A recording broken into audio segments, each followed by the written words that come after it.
right to be scared. Go on, carry on. So you can slow it down.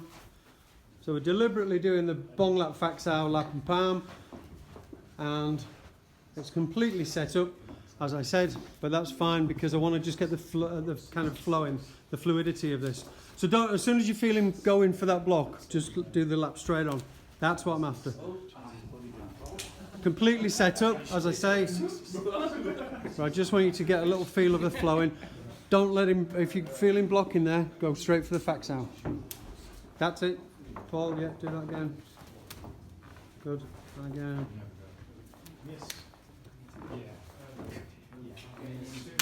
Okay, again. Okay. Tom, see yours again. Yeah, please. Okay. James, your video from the is running on. I'll just keep going. Yeah. Right, guys, just stop you just for a second. We can, because we started talking about something, and then I've just seen a similar kind of thing there. Can I use you for this? Yeah. Right, cheers, man. The technique is bong lap faxow. We're going to do a bong lap faxow. That's great. We all know what that is. Because the only reason we're doing this, is, as I said, is just to remind ourselves a little bit of that ability to flow. You know, so that's fine. What I did see is initially there was a couple of you that because it was done slowly, really slow, having this, and that's okay. Kind of again comes in really slow, and then now there's a thing here. There's the things I didn't want you to do was to, as a punch comes in, neglect the bong initially, or to come out in a set-up position for the lap. It's a strange thing. I keep saying to you about never sacrifice technique for speed or power, and often we think of the speed as being one of like speed, fast, but the speed can also be slow, and so we've got to really watch that when we're doing this, that by doing it slow, we neglect to turn. So allow yourself, because we had a step as well with this, so allow yourself that turn, allow yourself the flow, and if this is going out and you get the contact, allow yourself then to turn, and to turn properly, turn on the heels and all the rest. We had some stepping, we had some not turning. The bongs and laps are good, that's fine. Goes the punch again if you will, we go straight into this and that's fine. And going for the faxow, brilliant. Obviously you should do that, you should stay in the moment, don't preempt. Because of the fluidity, as I said, in this case, allow yourself to go straight with it. However, what I did see as well is, there was half of you, when we do that faxow, as soon as I've done my bong and it's closed in and exchanged, that faxow, my hand has to go straight line, which means that elbow is going to have to move out a little bit. Usually it's going to move out a little bit as that goes forwards. What we don't do is just let this kind of swing around. You know, it's not like a Dana Ross video. So we need to make sure we go straight forwards with this. And what we were talking about, because I saw a few doing this, you guys were doing this as well a little bit, where what you might be doing subconsciously is thinking, well, as I know I'm going to go for a lap and the lap's going to go that way, maybe that trajectory might be beneficial to me. So even though you're showing the shape of a faxow, the path wasn't really true. So if you just come in with a normal straight punch here, well, we need to, but that's the whole point. Sorry, yeah, he's got teeth on. But that's the whole point. So I need to make sure that with this, I am going forwards, and that's the intent. So you're always going to stay in the moment. I'm always going to go forwards, and as soon as you feel that contact, we go with it.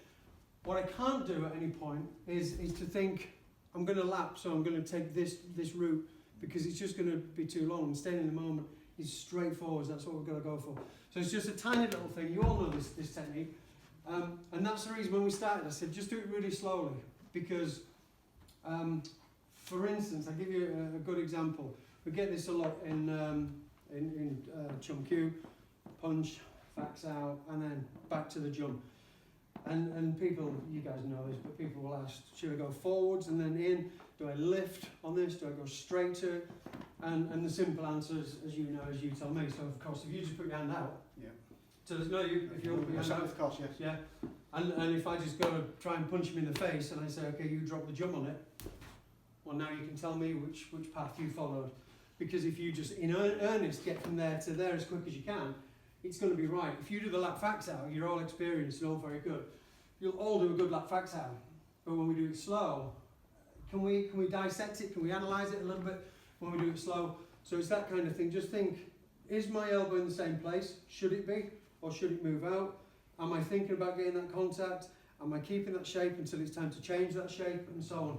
So just sometimes taking a little technique like this, I would normally say, I'm not going to say that technique is going to beat speed and power. I'm saying that you need all three. And sometimes, you know, if we rush a speed and power, technique suffers, and then by speeding it up, all you're doing is making a mistake faster. So, in this case, what we're trying to do is slow it down in order to give us an opportunity to feel how this is. So it's not, there's doing it normal, that's great, and then there's doing it really fast, and maybe too fast, and so you've made a mistake. But rarely would we decide to do something, and let's do this really slowly. You know, and so that's kind of what we'll look at. Just turning punches, tan and punch, tan down, doing that little scoop here, you know, to feel these little changes. How much kind of do we kind of experience this? You know, like you do, let's say you do 100 turning tan and punches, that's great. Tan and punch, you do 100 of these, that's brilliant. You only actually did one of them correctly, which is a weird thing, because you did 99 of them going from an extreme to another extreme. You know, and reality is, if I punch him, then that's where the tan's going to come from. So, you know, it's just changing your thinking a little bit. Do a tan punch for me, please, if you will. Okay, just one, and then stop there. That's great. So, yeah, there you are, you're training, you're in the park, and somebody comes in with a punch. You know, that'll be all right. 99 times you've trained that, so you'll be fine. But, you know, you're not going to be in that extreme usually, so as well as training many of them, sometimes it's that first one that's important. So, cool, thanks for that. Cheers. Brilliant. Cheers, matey. So just